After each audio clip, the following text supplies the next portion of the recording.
Hello everyone and welcome back to Unit 2.3 of IB Economics. We're going to be looking at supply today. And once again, here is a quick little outline of all the topics and subtopics that we're going to go through throughout this unit. Alright, so if you already watched my unit coverage of Unit 2.1 of demand and you understand basically everything from that video, this video for supply will be a lot faster. Sorry, the demand video is like 2 hours long, but there's so much basic logic you need to be able to understand from that to understand similar concepts like supply. So to begin, what even is supply?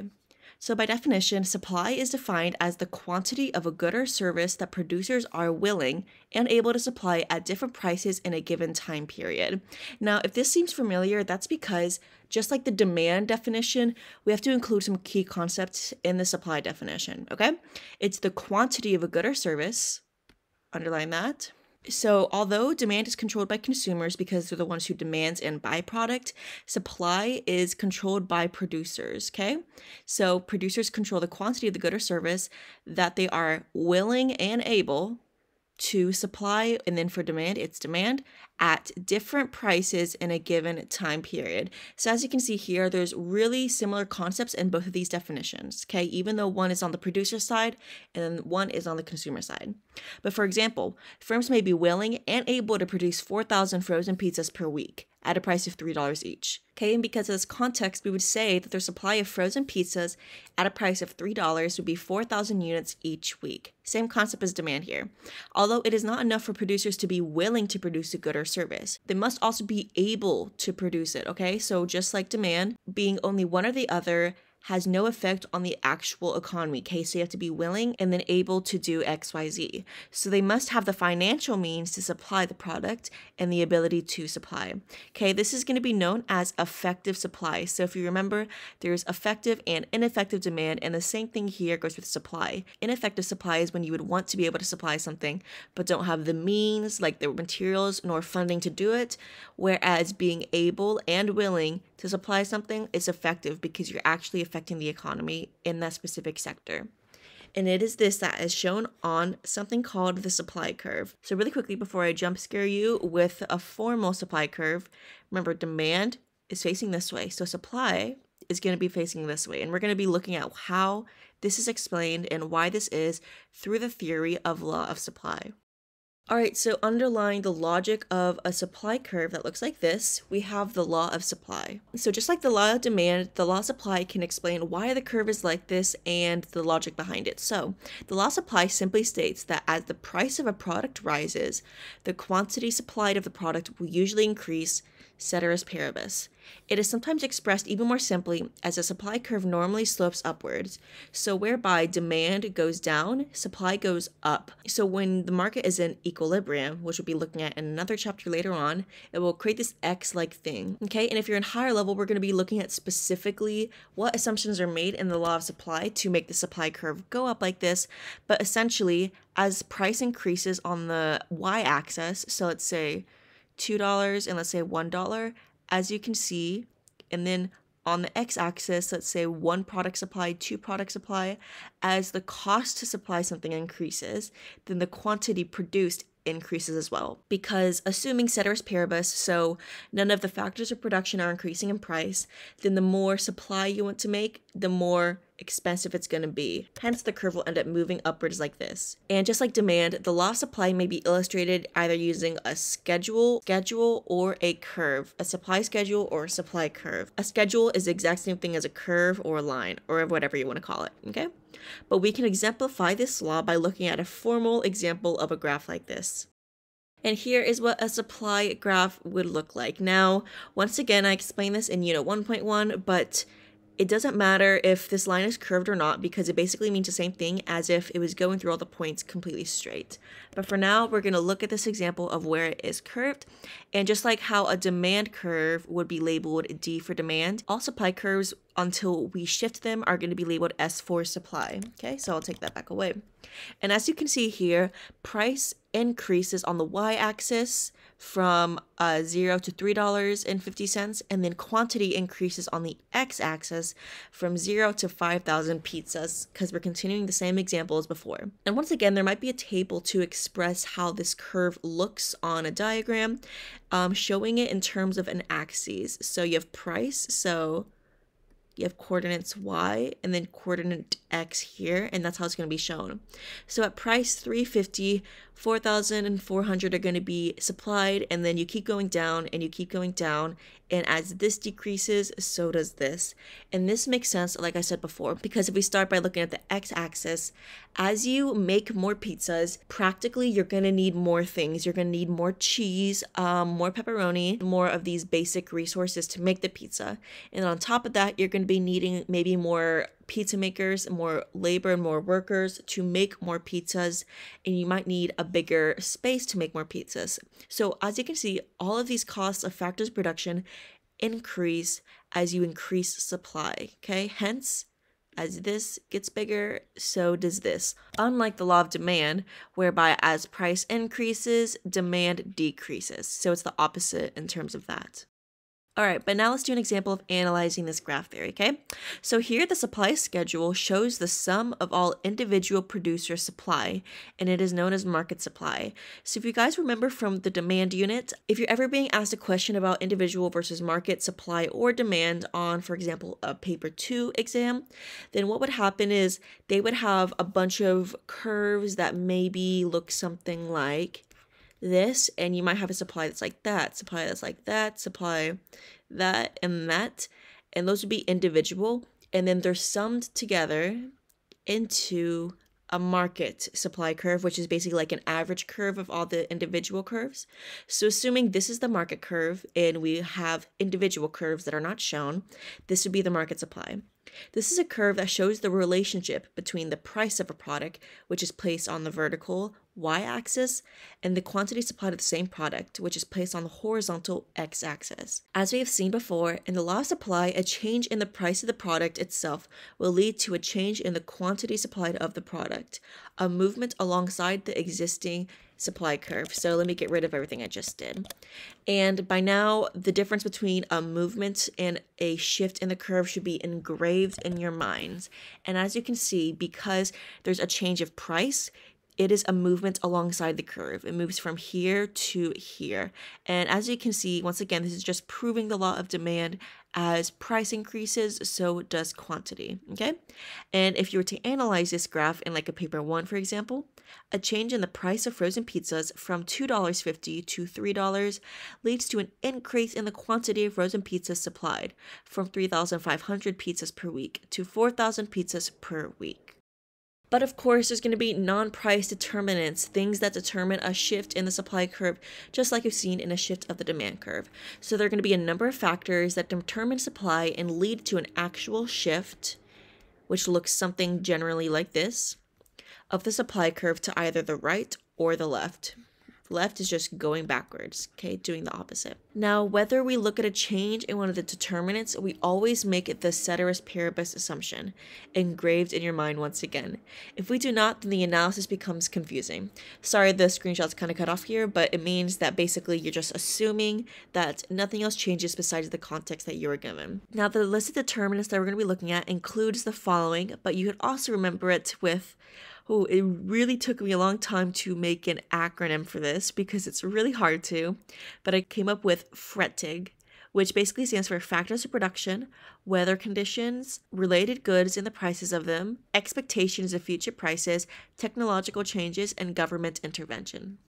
All right, so number 1, let's look at the cost of factors of production, probably the most common. If there's an increase in the cost of a factor of production, such as a wage increase of a firm producing textiles, which for this example we're going to be focusing on, and of which the production of is typically labor intensive, then this will increase the firm's costs. This means that they can supply less, shifting the supply curve to the left. So if I were to illustrate this, I would draw a curve to begin with, so that'd be the supply curve labeled S, and let's say we're producing it at quantity X, but we have to increase wage prices because of I don't know, inflation increasing and we have to increase wage prices too. If we're not also increasing the amount of product we're producing, then we're actually going to be losing money by spending more money on the marginal price per product and shifting the curve to the left to S2. Pretend this is S1 and S2. Shifting to the left means we're not increasing supply and losing money in this case. Okay, so that's an example of how increasing costs always shifts the supply curve to the left. However, a fall in the cost of factors of production will enable firms to increase their supply, shifting the supply curve to the right, which makes sense. So let's say supply curve starts over here, supply 1, and let's say somehow we're producing textiles, and let's say we enforce the minimum wage in our labor market and we save money on how much more money we spent over here for the labor of textiles. We would increase supply because now we're saving money that we can spend to make more product, okay, for value X. So shifting that to, again, a second supply curve known as S2. All right, number 2, competitive supply. Okay, really quickly, I want to link this to the bottom before we get into the definition, but this type of supply here is similar to substitute goods in demand. If you guys recall, in demand, substitute goods are two similar goods that when presented to consumers can be substituted for each other because they basically do the same thing. Think, for example, Samsung and Apple phones, okay? The same thing can happen for competitive supply. In this case, we're going to be using an example of skateboards and roller skates, but putting this kind of concept of substitute goods in an example of supplying. Okay, we're going to be looking at 2 separate diagrams on the next slide of both skateboards and roller skates. But let's say the producer of roller skates wants to also produce skateboard with a minimal change in production facilities. This would lead to a movement along the supply curve of skateboards and a shift to the left of the supply curve of roller skates. So let's take a look.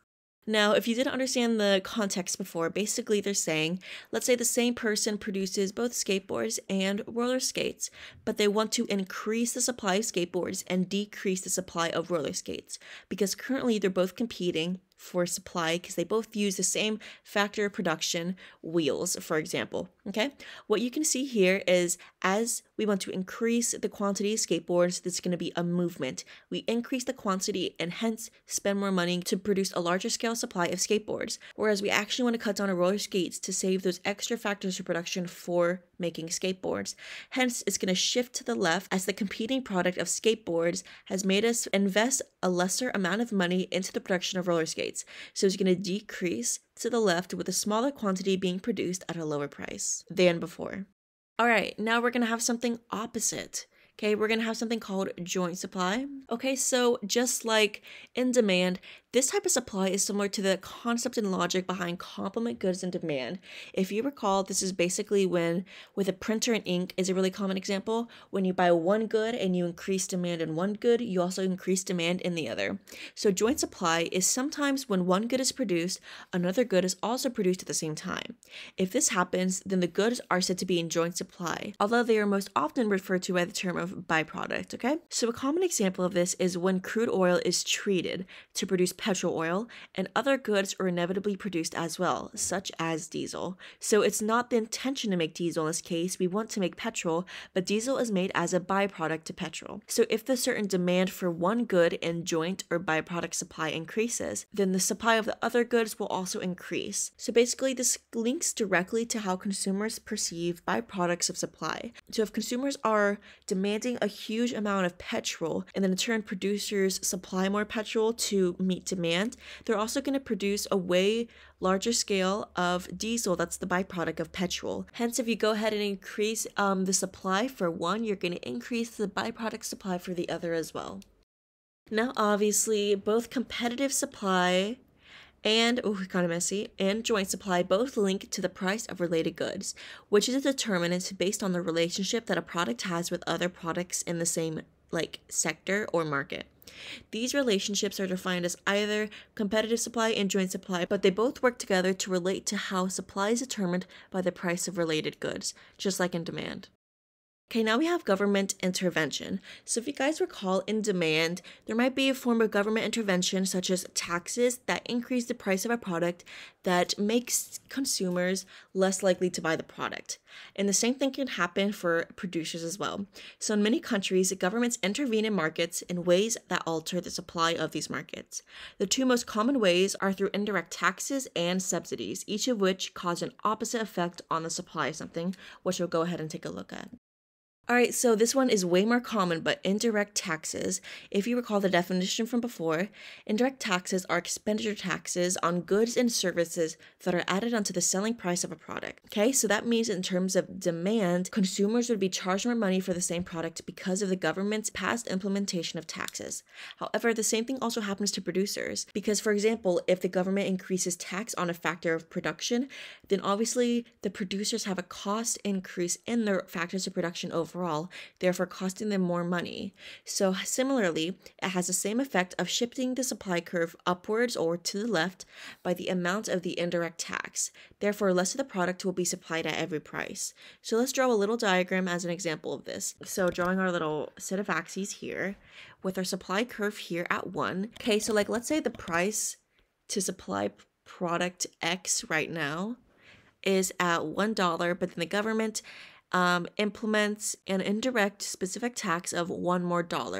Then if suppliers have to pay for it because they're on the end of needing that resource that was just taxed, then the supply curve is going to move either upwards or to the left, it means the same thing, by the amount of tax. So you can say by $1, there's a shift from S1, I keep forgetting to write the 1, to S2. And as you can see now here, it'd be at $2. Okay, same product, same quantity of product is being produced at a higher price because of government intervention. Okay, now the opposite can happen with something called subsidies, which we haven't really taken a look at yet. So let's get started. By definition, subsidies are payments made by the government to firms that will, in effect, reduce the cost of their production. So let me give you a common example. For example, if a government considers a specific product, typically food and water, very common for this, to be so necessary to support society and the economy, maybe to give people the bare minimum for survival, then they might offer suppliers or producers of those products money to help them spend less money for their products to increase that supply that they consider so important to their economy. Hence, subsidies are the opposite of taxes. So taxes is when governments make producers pay more money for supplying stuff, whereas subsidies is where governments give these suppliers money to produce more things that they consider necessary.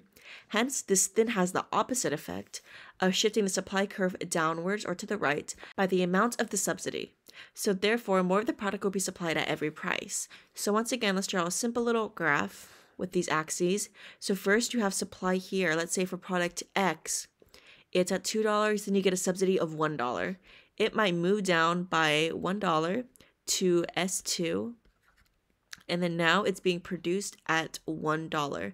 So it's really just the exact opposite of taxes in a form of government intervention. All right, so to continue on, number 5, future price expectations. Once again, this was also found in demand, and the same logic still applies. Producers who expect that demand for the product to rise in the future may assume that the higher demand will lead to a higher price. If it is possible to store the product, they might then withhold the product from the market in order to be ready to be able to supply more in the future and to gain from the higher price. So let's break this down quickly. So like we said before, so producers who assume that demand will continue to rise in the future might also think that it will lead to a higher price, as if demand continues to increase and they need to increase supply equivocally to make sure that there's enough for demanders, then obviously they will be spending more money on factors of production to produce more quantities of product. So let's say hypothetically, in an example, Black Friday was next week and I'm preparing for my business to get such a high demand because of the lower prices. I might go ahead and use the supply resources I have this week to supply product now and then withhold it until next week when I expect this demand to increase, okay? And alternatively, the opposite might be true. Supply might be increased to be able to meet the demand at higher prices. Similarly, if market research suggests that demand for a product will fall in the future, then producers will be likely able to reduce the supply of their product. Same thing. So in this case, if producers are going to increase the supply of their product to meet what they expect will be an increase in demand, obviously curve is going to shift this way as quantity increases, and then opposite is true for the second one, when supply will shift this way as they expect it to decrease alongside a decrease in demand for it. And then number 6, technology changes, and this one is really easy to understand. So basically, improvements in the state of technology in a firm or in industry should also lead to an increase in supply and thus a shift of the supply curve to the right. Okay, so this basically just means that even if you don't spend more money on a factory or production, as soon as your technology gets updated, whether you spent more money on it or not, you will be able to supply so much more due to innovation, and the fact that technology just increases in quality over time will help you also increase your supply over time. And actually, this is a very common example of a determinant of supply, as technology is always being innovated and is always being made to help supply chains and production as such. And although it's unlikely, sometimes things like natural disasters may have the effect of moving technology backwards in an area or a country, but once again, this is really rare, but it can still happen. And then last, number 7, determinant of supply is weather and natural disasters.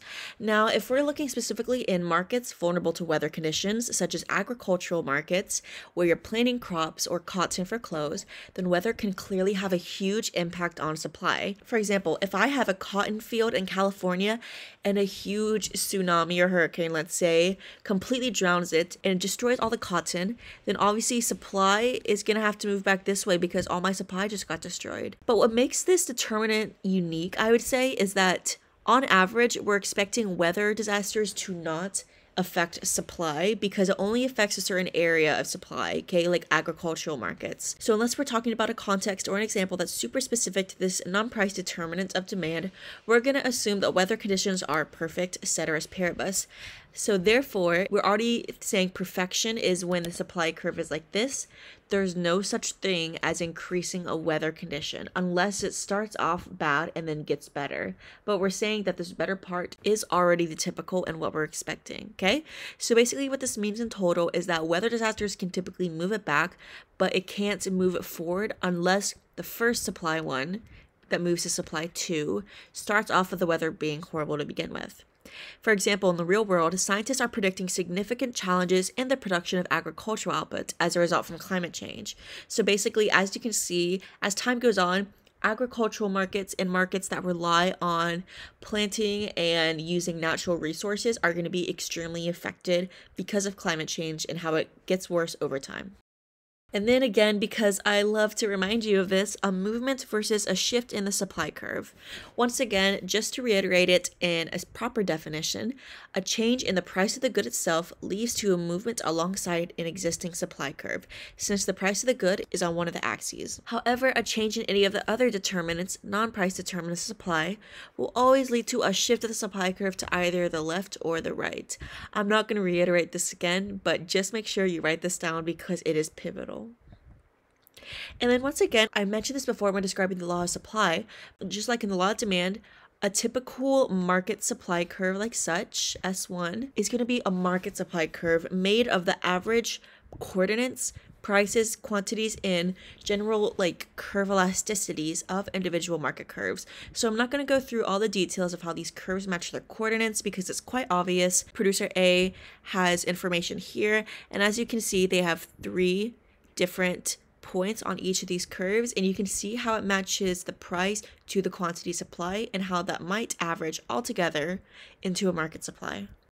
All right, and that's the end of supply for standard level for chapter 2.3, but if you're in higher level, we must venture on. And once again, here is the outline we're going to be looking at today. All right, so to begin, we're going to be able to understand explanations underlying the law of supply by understanding 2 key things that we're going to look at in way more detail, which would include the short run and the law of diminishing returns, as we can understand the logic behind the supply curve by evaluating these 2 things. All right, but to begin, we're going to be diving into a lot of content here, so get your notebooks ready. You're going to have to be taking some intense notes. So let's start with the definition, okay? What is the short run? Well, the short run is defined as the period of time in which at least one factor of production is fixed. All production takes place in the short run.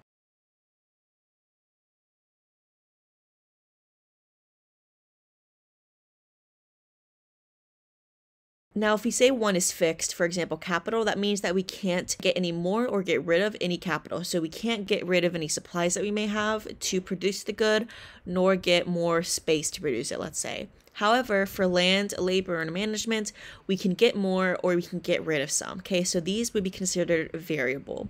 So in the short run, where one thing is fixed and everything else is variable, all production takes place, okay? And now we have something else called the long run, which is the period of time in which all factors of production are variable. So nothing is fixed here, but the state of technology is fixed. Now, what you guys might be thinking is, there's no T in this acronym. Where is technology?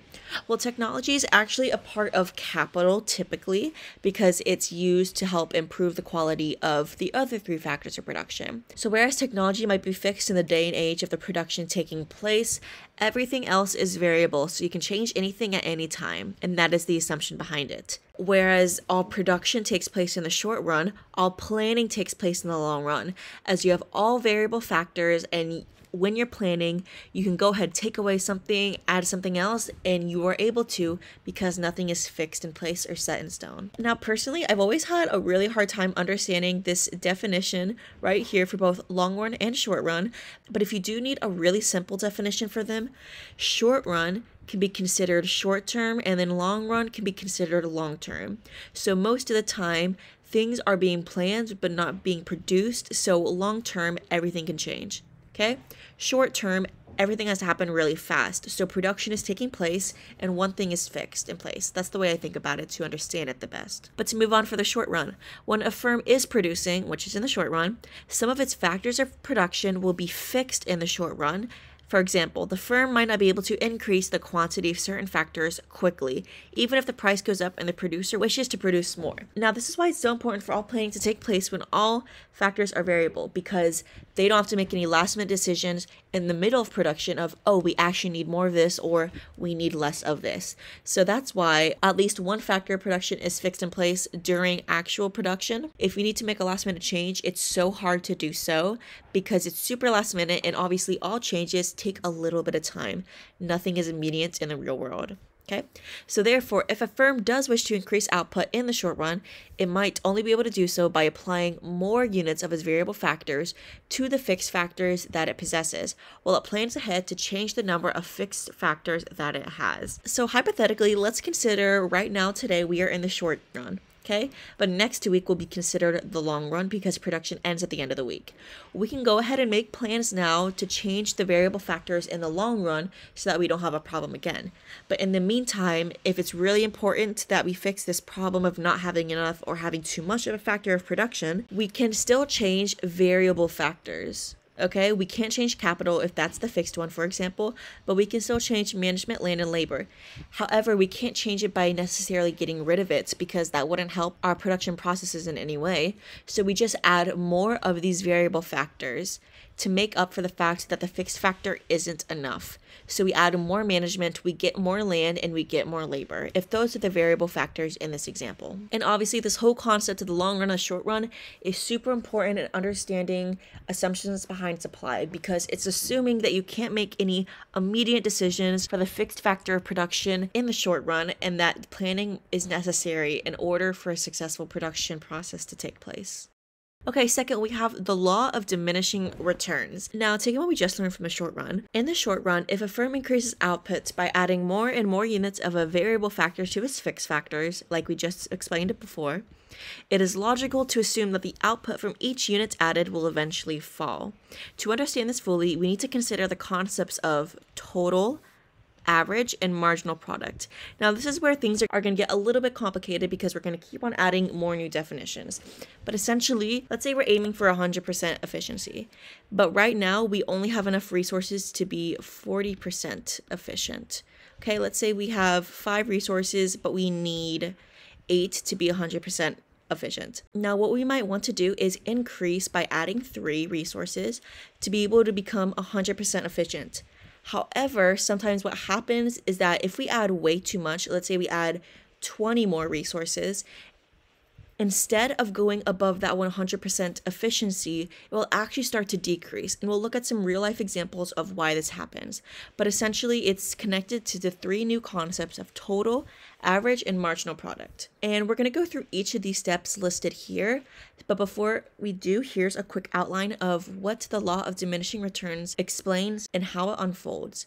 So first of all, to increase output, we need to add more units of a variable factor to fixed factors. Here, we add the +3. But eventually, if we add too much, like +20, the output from each extra unit of the variable factor falls as inefficiency sets in, which is the definition of the law of diminishing returns. Okay, so logically, then the cost of producing more output, marginal cost, will go up. So therefore, firms will only be able to produce more if they increase the prices of their products enough to cover the increased costs from marginal costs. Thus, the supply curve will slope upwards. Now let's take a deeper look.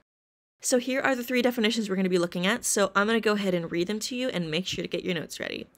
Number 1, total product, also known as TP, is the total output that a firm produces using both its fixed and variable factors in a given time period. As we have already said, output in the short run can only be increased by applying more units of the variable factors to the fixed factors. Okay, now we're going to look really quickly and see how this connects to a graph, because all 3 of these definitions connect to a graph. But in this case, you can see an example of how, as a firm intends to increase this quantity of a specific product, it will have to include increasing the quantity of the variable factor of production. For example, in this case, that would be labor here. And you can see how there's a correlation between increasing factors of production with increasing total output that a firm can produce. However, something really interesting to keep in mind about this curve is that it's not going as a straight linear slope, okay? As you can see here, it gets slow, but then here it gets steeper and you can see it going up higher. And then somewhere around here, you can see it begins to plateau. Okay, it's because in this little plateau area here is a point in which you've added too many factors of production and inefficiency is achieved. And once again, we'll be looking at real case examples of why this happens logically speaking. All right, number 2 is average product, also known as AP, is the output that is produced on average by each unit of the variable factor. Now this time, we're going to have a little formula for this. So if the average product is how much product is produced by each variable factor, then what we're going to do is take the total product and divide it by the number of variable factors, which makes sense, right? That's how you get the average of something, is dividing the total by the number. Now, if we put this on a graph, you can see it's this gray line right here for average product. And as you can see here, it kind of fits the curve a little bit if we were to continue on this total product curve. However, the thing that changes the most is the quantity size of the total product, because now that we've divided it by variable factors of production, you can see how it's much shorter and it's round between 10 and 20 is the average product as you go along the curve, versus here the whole product goes from 0 to about 150. Once again, you can see inefficiency begin to set in around here as it begins to plateau after increasing steadily, and then even here is where inefficiency becomes detrimental, as it even makes the average product decrease because too many factors of production were added. Okay, and lastly, we have a marginal product, also known as MP, which is the extra output that is produced by using an extra unit of the variable factor.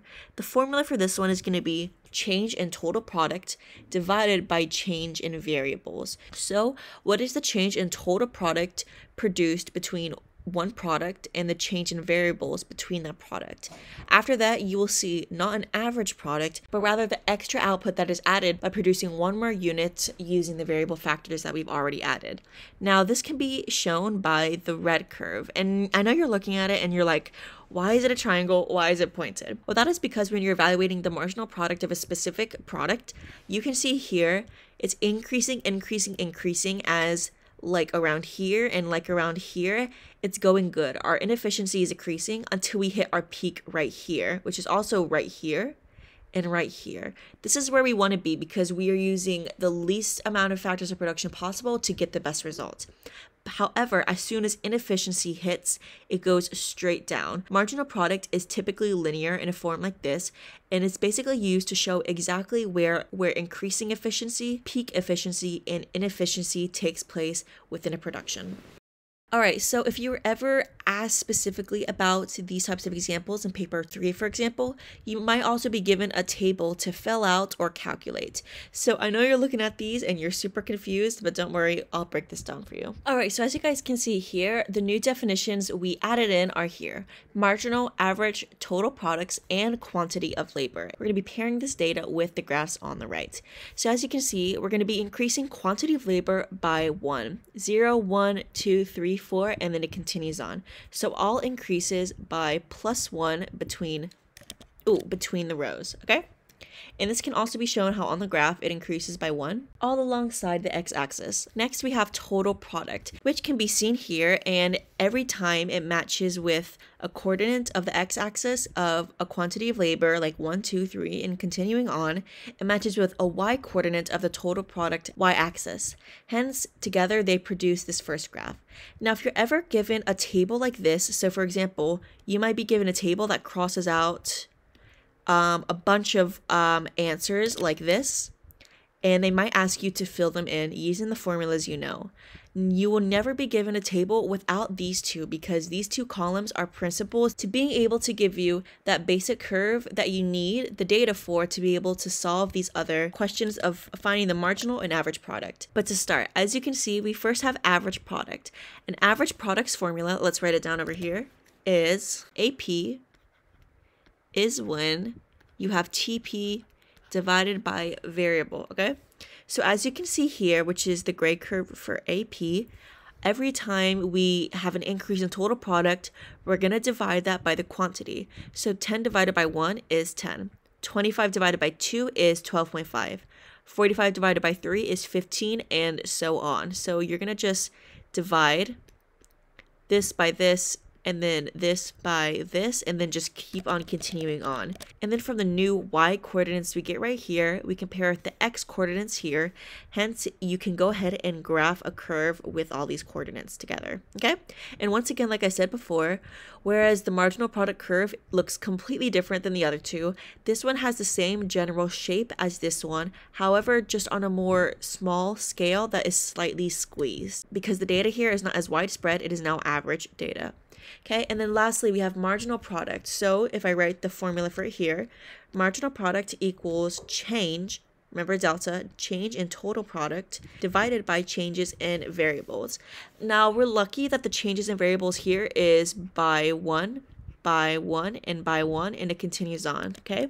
But make sure you absolutely count the change of labor, because in so many questions have I just assumed it changes by 1 and then my calculation's been wrong. But what we're going to do is once again find a new y-axis to plot with this x-axis. I'm just going to write it here, and then that's how we're going to get this new curve. So in case you're ever given this data or need to solve it, after you solve it, you might also have to graph it, and that is how you do so. Now, the marginal product formula is going to be a little more time consuming than the ones before, but before we even start the formulas, I want to point out something really interesting. Both total product and quantity of labor start at 0. They start right here at the origin, whereas average product and marginal product both start at 10 when the total product is 10. And they cannot start at 0, because if you did any formula with these, the answer would just be 0 and it wouldn't exist in the first place. As you can also see, the marginal product column will also always be one row off-centered. Now, this is just to help you actually with formulas and knowing which data to use. So obviously, because it's 0 and 0 here, you're not going to be able to coordinate any data from here. So this first answer here actually coordinates to this row of data here. Now, first let's take the difference or the change in total product. Well, because we can just subtract it, 10 minus 0 is 10. Okay, so the change in total product is 10. The change in quantity, like I said before, is 1. 10 divided by 1 is 10. Now let's continue. For 15, change in product. 25 minus 10 equals 15. 15 divided by 2 minus 1 equals 1. 15 divided by 1 equals 15. For 20, 45 minus 25 equals 20. 3 minus 2 equals 1. 20 divided by 1 equals 20, and then you're just going to keep going, and you always use the row of data below for marginal product, okay? So that's really important to keep in mind just to make sure you don't confuse yourself. And once again, all of these coordinates, once you find them here, link to the y coordinates of the curve of marginal product here. Now, unlike both average and total product, the peak is super obvious right here. Whereas these two curves plateau, the peak is very loud and very clear. And if you look at the data, we can understand why. First, you start out small, and then you slowly increase 10 to 15, 15 to 20, 20 to 25. And then once you hit this point of 25, you not only decrease, but you actually reflect all of your data from before. So you had 10, 15, 20, 25. And then it mirrors to 20, 15, 10. And then if you were going to continue, it would go to 5 and then 0 and then minus 5, because each difference here is also the same. There's a difference between plus 5 here, and there's a difference between minus 5 here. This is a really interesting and important pattern to recognize, so you can see the logic behind how the marginal product curve operates and why there's a specific peak instead of a plateau. And while there is a peak in the average product here, it isn't mirrored the exact same way. As you can see, 17.5 is on either side. However, 15 and 16.43 are different. But then again, 15 is the same as 15 there. So while average product will have its smaller peak and then slowly change, and it will be mirrored just a little bit, marginal product is always the one with a clear pattern and a clear addition or subtraction of absolute values between each one. Whereas as you can see here, quantity of labor, because we're doing an example where quantity of labor just keeps on increasing past inefficiency, it's just going to keep increasing. It doesn't decrease. And while total product does reach a plateau of inefficiency because the change in total product decreases, and although the marginal product proves that the total product decreases and what the marginal product is as you continue on, it's still going to keep on increasing. However, it just keeps going at a lower and slower rate the more it begins to plateau right around here. Now, just before we go on to the definitions of both of the laws behind marginal and average diminishing returns, really quickly, I want to point out again, so many people get calculating marginal costs wrong. So many people, because they confuse how to find the change between each of them, both the total costs and the quantity or variables, and they don't calculate it right. So once again, I'm going to take you step by step through some of the examples here. Now, this is a different graph than before because I want to show you how it's calculated when the change between quantity isn't 1 and it in fact changes. It changes from 10 to 15 to 20 to 25, and it changes, okay? It's not a consistent linear increase, okay? So once again, you're always going to start on the second row, and your data is going to be shown by going one row down. So we're going to do that. Now let me go ahead and read out the formulas to you. 600 minus 400 equals 200. 10 minus 0 equals 10. 200 divided by 10 equals 20. 800 minus 600 equals 200. 25 minus 10 equals 15. 200 divided by 15 equals 13.3 repeating. 1000 minus 800 equals 200. 45 minus 25 equals 20. 200 divided by 20 equals 10. And the results are just going to keep on continuing this way. And as long as you're able to understand this, if you're ever approached with a table that you need to fill out, now you know how to. And now if you're able to understand that graph theory, I think you're basically good to go and we're almost done. But now we have to talk about assumptions underlying the law of supply. The first would be the hypothesis of eventually diminishing marginal returns, which means as extra units of a variable factor are added to a given quantity of a fixed factor, the output from each additional unit of the variable factor will eventually diminish, which is just a really fancy way of saying that when you keep adding on top of each other really copious amounts of variable factors that aren't needed, inefficiency will be achieved. Okay, and this can be proven because any graph with average or marginal product that you will ever get will always have a peak, whether it be obvious or a little bit more subtle, it will have a peak whereby inefficiency is reached and then it becomes so ineffective to the supply that it actually begins to diminish the supply, which is known as eventually diminishing marginal returns. Marginal returns diminish all the way alongside here. Also, another important note I didn't really point out before, the average product curve will always be plotted on the same diagram as the marginal product curve. And the place where the AP curve crosses the MP curve here is always going to be the peak of the AP curve. Okay, in case you need to find it, it's going to be right there. Now, the second one would be the hypothesis of eventually diminishing average returns. Now we're going to be focusing on the gray curve. As extra units of a variable factor are added to a given quantity of a fixed factor, the output per unit of the variable factor will eventually diminish, which is the exact same thing as here. As you can see, at a certain point, both reach a peak and both begin to diminish, both alongside here and alongside here. So essentially, to sum both of these up, it just means as you continue to add way too many variable factors of production to fixed factors of production, you're going to reach a point of inefficiency, and it's unavoidable, as seen on both of these curves here. And as long as you understand everything I've explained in higher level and standard level up to this point so far, that is it for chapter 2.3 of supply. Thank you for watching.